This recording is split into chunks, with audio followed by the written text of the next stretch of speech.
Joining me today is one of my favorite Bantamweight prospects on the regionals currently, and on March 1st, he finally faces a title contender out of Sebastian Ruiz for the Ring of Combat Bantamweight title at Ring of Combat 83. He is Mark the Hunter Gray. How's it going today, Mark? Hey, what's going on? Thanks for having me, man. Yeah, so, obviously background, I've pushed for you to get titles in like 3 different promotions so far. Thought we had one, and then it just went silent. But you do finally get a title shot here, and I said before we hit record, I'm super excited. I'm sure you are too. Yeah. So let's start with some background though, because I just assume no one has seen you because people only watch the UFC. Yeah. You come to MMA with an insane wrestling background, not just yourself, but brother, dad. Like the family is a family of wrestlers. Yes. You even went as far as competing at Cornell. They could see it when you flex on the mats as well. You have the Cornell C on you. How did that foundation shape you approaching MMA?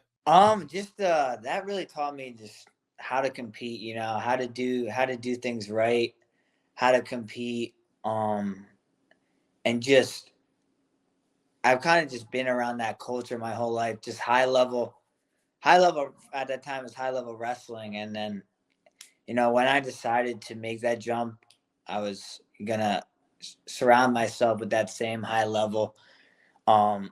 Whether it was at Nick's or with Ryan or Shorty or Frankie, it was just, I've always been surrounded by high level coaches and high level athletes. So I figured I was going to keep it the same way when I jumped in. Anyone who has seen you fight, because you have fought for pretty much every Pennsylvania promotion besides I think Art of War at this point. Yeah.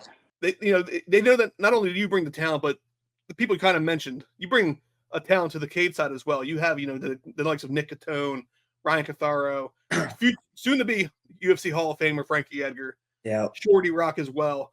Where did you spend this camp? And has it been at the usual suspects like Nick Catone? Oh yeah. I'm always at Nick's, Ryan's, and then I'll do stuff with Frankie. But that's always at Nick's. I like to stay. I'll bring guys in if I have to, but I like to train with my guys there. And I was able to have Paul Capaldo come in a bunch of this camp and help me out. He's awesome.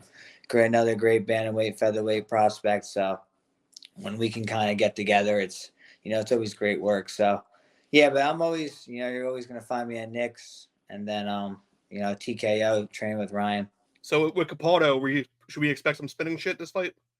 No. Definitely some kicks though, for sure. And and I kind of mentioned Frankie. People who may have not seen you again, they've seen you in at least one viral clip where you pushed Frankie through the cage door. Has that intensity kind of came into this camp, or has it even elevated because of the title being on the line? No. Just I'm kind of just focused on getting better every day. Nothing is going to change because it's a title fight. It's just, hey, let's get better today and let's keep working. Right? Let's work towards a goal, the ultimate goal. Trying to be a world champ. So that's why I started to do this, this journey. And I'm just going to, keep trying to get better every day. Even going into next week, fight week, you're still trying. Yes, you're sharpening, but, why not, focus on a little something to just keep getting better. That's the biggest thing, especially I'm going to be, coming up on 2 years professionally, April 15th. So that's kind of like that was my debut. So, I'm still, very young in this, and, there's no reason I should just focus on, I got a fight week, so I can't get better. I'm going to keep just grinding and keep going. Nice. And then, your opponent is Sebastian Ruiz. Last time out, he did a head kick knockout in 45 seconds. That's what I heard. It was pretty good if you were either in attendance or caught the stream, because Ring of Combat does. I think I fought actually the fight before him, so I didn't see it because I was obviously backstage. But I heard it was great stuff. And because of that, obviously, you pull his record. This is your standard striker versus grappler scenario, or striker versus wrestler, however you want to word it. And last time out, you actually even survived a bit of your own work. Yeah. I thought that was the time that we may have lost the O on that one, and sure enough, you came through and you came back and won it. Is the game plan to fight to your strength or just flow with it as it comes? I mean, I'm always gonna, there's always gonna be some type of grappling in my fights. I'm not gonna ever be like, oh, I'm not gonna, wrestle. It's just been what I've been doing my whole life. But I think there's definitely gonna be more striking.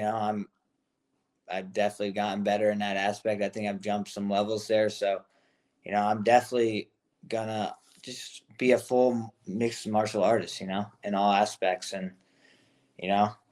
obviously I have that grappling background, but now my hands are coming together really well. I'm able to kind of piece everything together, flow with a takedown into a high kick and stuff like that. So, I'm just excited to, piece it all together. That's the ultimate goal.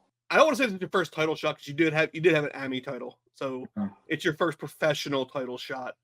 And despite myself, Shorty Rock, and everyone else in your corner kind of advocating to anyone who would listen to us, this is your first official pro title shot. You kind of touched on it, but does anything about this fight like seem more important than the last 6? No,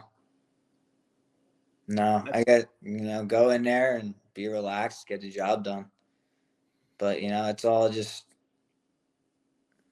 another fight, just another chance to compete. Really, that's what excites me. It's just I'm able to still get in there, still compete. That's what's exciting. I'm a competitor at heart, so just any chance I get to show what I've been working on and be free in there, that's exciting for me. Nice. And then fighters do need to decompress, but you're more than just a fighter too. Like you're a wrestling coach as well. Yeah. So like your decompressing is even lesser than most in a way.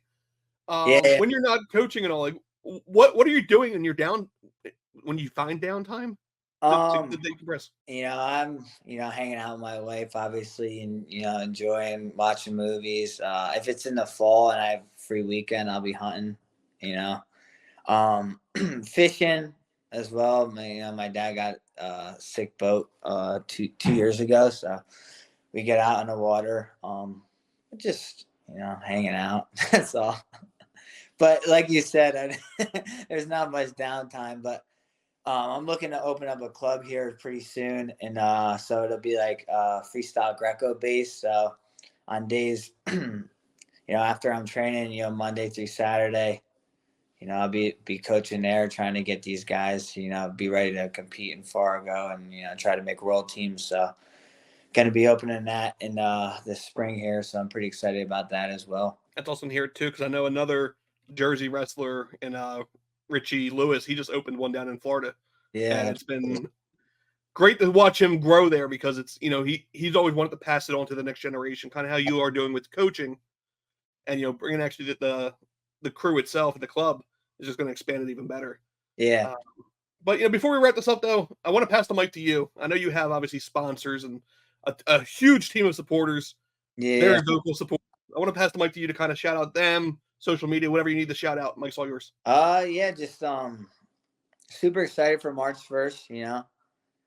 Just thank you, obviously, all of my sponsors, everyone at Nicotone MMA. The family there. It's a great family. They took me in right off the bat, and very, very thankful for that.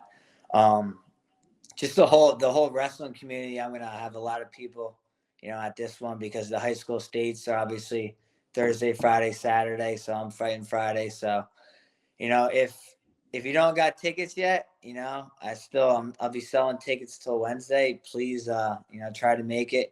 If not, it's I understand, but just continue to keep an eye out for me. I'm gonna be around and be competing for a little bit of time, and hopefully couple, 1 or 2 more, and I won't be on the regional scene anymore. So then you'll be seeing me on ESPN Plus. Awesome.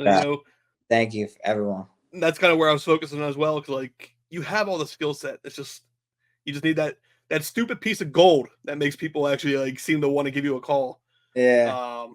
And you finally get the chance March 1st.